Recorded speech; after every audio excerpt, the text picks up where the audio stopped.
Assalamualaikum warahmatullahi wabarakatuh. Perkenalkan, nama saya Wisnu Cakra Putra Pamungkas dengan NIM 1020223000259 dari kelas SI gabungan 0304 dengan asal kelas saya yaitu SI 4704. Di sini saya akan mempresentasikan mengenai tugas PTS Agama Islam mengenai pentingnya akhlak, adab, etika, dan karakter dalam kehidupan.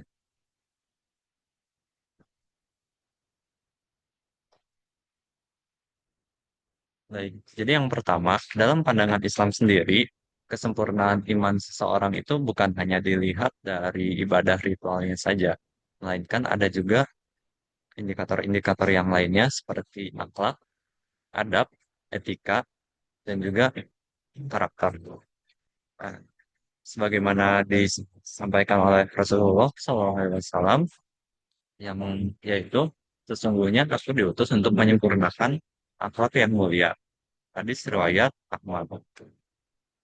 Nah, hal ini menunjukkan bahwa akhlak, adab, etika, dan karakter itu adalah pilar utama dalam agama Islam dalam membangun kepribadian seorang Muslim yang kafah atau menyeluruh.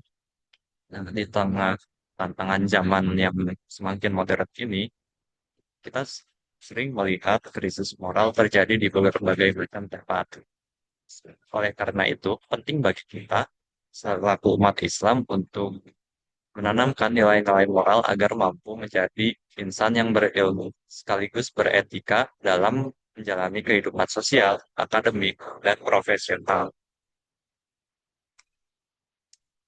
Nah, berikutnya ada beberapa pengertian dari agama Islam itu tadi. Yang pertama adalah akhlak. Akhlak adalah perilaku yang lahir dari hati yang bersih dan terbiasa dan dilakukan tanpa adanya paksaan. Lalu berikutnya ada adab yang berarti tata krama atau sopan santun dalam berinteraksi dengan Allah, dengan sesama manusia, dan juga dengan alam semesta. Lalu ada etika yang merupakan sistem nilai moral yang mengatur perbuatan manusia dalam konteks sosial dan budaya. Lalu keempat ada karakter. Ya, karakter adalah kepribadian moral yang terbentuk dari internalisasi nilai-nilai, akhlak, dan adab yang konsisten dalam tindakan sehari-hari. Nah, empat konsep inilah yang saling berkaitan dan menjadi fondasi penting untuk terciptanya masyarakat yang memiliki peradaban yang tinggi. Lalu berikut terdapat landasan akhlak dalam Al-Quran maupun hadis. Jadi dalam Islam sendiri, akhlak dan hadis itu terdapat dasarnya di dalam Al-Quran, surat Al-Qalam, ayat 4. Wa inna la'ala khuluqin azim. Yang artinya sesungguhnya engkau benar-benar berbudi pekerti yang agung. Lalu disebutkan juga di dalam hadis,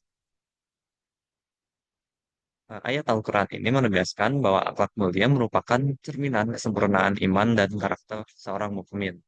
Selain itu disebutkan juga di dalam hadis, di mana Rasulullah SAW juga bersabda, Wa'akmalul mu'minina imana ahsanu.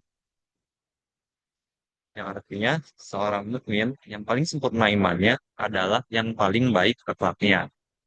Hadis riwayat Tirmizi nomor 1162.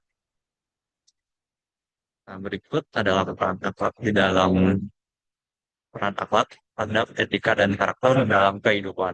Yang pertama, dalam kehidupan pribadi, yaitu melatih kejujuran, tanggung jawab, dan kesabaran sebagai wujud kontrol diri. Yang kedua adalah sosial, yang menumbuhkan sikap saling menghormati, empati, dan toleransi terhadap sesama. Lalu terdapat di dalam dunia kehidupan, pendidikan, dan pekerjaan, untuk membentuk etos kerja yang disiplin, profesional, dan berintegritas. Yang berikutnya ada dalam kehidupan beragama, yaitu untuk menjaga hubungan baik dengan Allah, atau yang biasa dikenal sebagai hablum minallah, dan juga sesama manusia yang biasa dikenal sebagai hablum minannas. Nah, sebagai mahasiswa, kita tentu harus menerapkan akhlak, adab, etika, dan karakter dalam empat kehidupan ini. Sebagai bangsa yang besar, tentu kita tidak hanya harus memiliki intelektual yang tinggi dari sisi teknologi, tapi juga kita harus memiliki karakter dalam menjalani kehidupan ini. Dan krisis moral yang terjadi itu seringkali berakar dari hilangnya nilai-nilai akhlak dan adab. Oleh karena itu, pendidikan karakter berbasis nilai Islam itu sangat perlu ditanamkan sejak dini, baik di sekolah, lingkungan, kampus, dan juga di keluarga.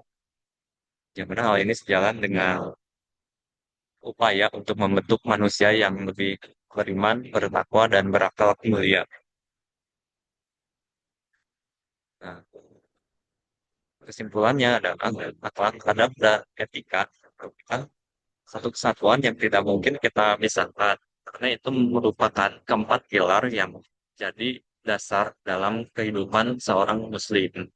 Nah, di dalam zaman yang modern ini, tentu kita memiliki banyak godaan untuk melanggar empat pilar tersebut. Sehingga kita harus menguatkan iman kita agar dapat tetap teguh meneladani ajaran yang disampaikan oleh Rasulullah SAW dan mengamalkan ajaran Al-Quran.